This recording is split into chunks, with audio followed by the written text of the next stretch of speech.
Right. So గతంలో కూడా వర్షిణిని అదుపులోకి తీసుకొని పోలీసులు ఎక్కడికి తీసుకొచ్చారు. పోలీస్ సమక్షంలోనే వారి కుటుంబాన్ని తీసుకొని తిరిగి అక్కడికి ఇంటికి హైదరాబాద్ చేరుతున్నట్టు నుంచి అటు వెళ్ళిపోయారు. కానీ తాజాగా లేడీ యాగురి మరోసారి వర్షిని తీసుకొని వెళ్ళింది. ప్రజెంట్ వర్షిని ఉత్తరప్రదేశ్లో పోలీసులు అరెస్ట్ చేసినట్టు తెలుస్తోంది.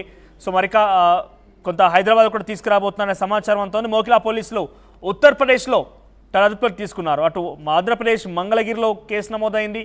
షామీర్పేటలో అఘోరి పైన ట్రాన్స్జెండర్ ఇచ్చిన ఫిర్యాదు మేరకు కేసు నమోదైంది.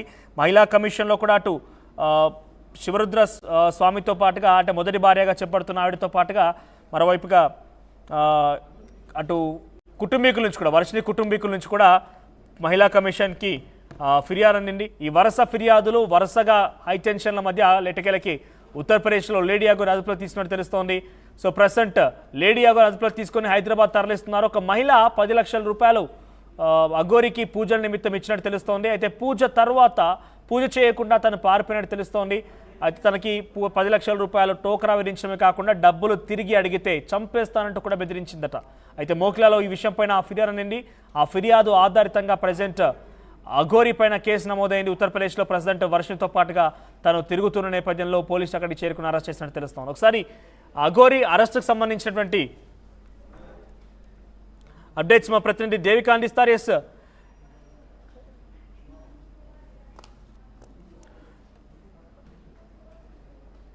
ఉత్తరప్రదేశ్లో లేడీ యాగురిని అరెస్ట్ చేశారు. లేడీ యాగురిని హైదరాబాద్ తరలిస్తున్నట్టు తెలుస్తోంది. మోకిలా పిఎస్లో అఘోరి పైన కేసు నమోదైంది. ఒక మహిళకి పూజలు చేస్తానని చెప్పి 10 లక్షల రూపాయలు తీసుకున్నట్టు తెలుస్తోంది. ఈ నేపథ్యంలోనే 10 లక్షల రూపాయలతో పూజలు చేయకుండా వెళ్ళిపోయి తిరిగి డబ్బులు అడిగితే చంపేస్తానంటూ కూడా బెదిరించిందట.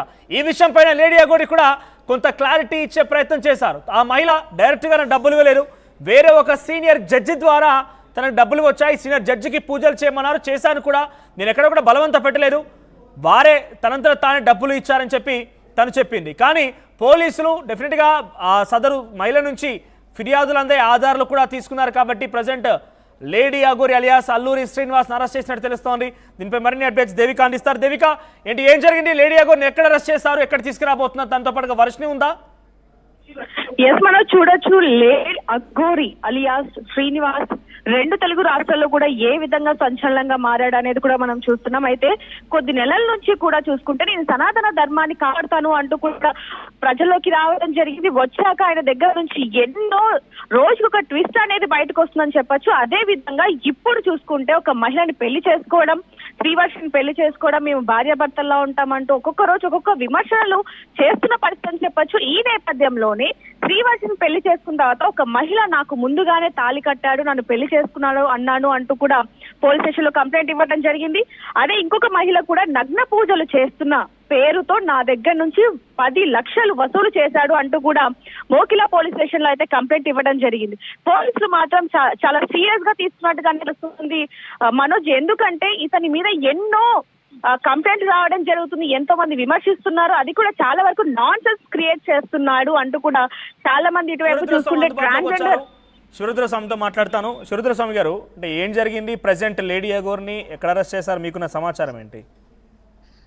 ఇప్పుడు అంటే ఒక వ్యక్తిని ఉద్దేశపూర్వకంగా యోని పూజల పేరిట ముందుకు వచ్చాడు అన్న ఉద్దేశంగా చేసిన ఆ విషయంలోనే మన హైదరాబాద్ అంటే తెలంగాణ పోలీస్ అధికారులందరూ ఒక 5 రోజుల నుంచి ముమ్మరంగా చేస్తున్న ప్రయత్నంలో ఎట్టకేలకు ఈ రోజు ఒక విధంగా మనందరం గర్వించాల్సిన సమయం తీసుకొని వచ్చారు.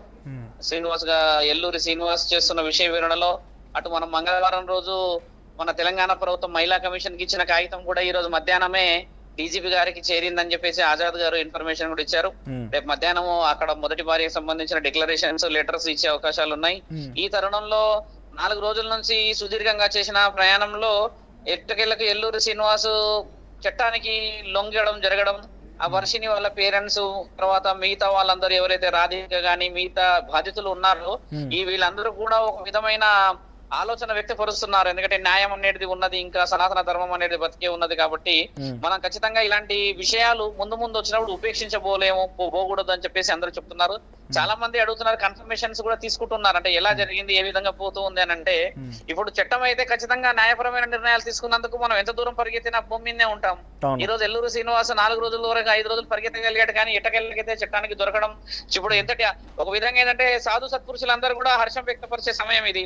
ముఖ్యంగా పోలీస్ అధికారులకి, న్యూస్ ఛానల్ ఉన్న వాళ్ళకి కృతజ్ఞతలు చెప్పాల్సిన సమయం ఇది. ఎందుకంటే పోలీస్ అధికారులు 4-5 రోజుల నుంచి కుటుంబాలను వదిలిపెట్టి ఎంతో దూరం ప్రయత్నం చేసి వాళ్ళు కూడా ఈ ఎండాలో అంత దూరం ప్రయాణం చేసి పట్టుకోవడం అని అనేది అంటే స్వామి నిజంగా వాళ్ళు చాలా తెగించినట్టే.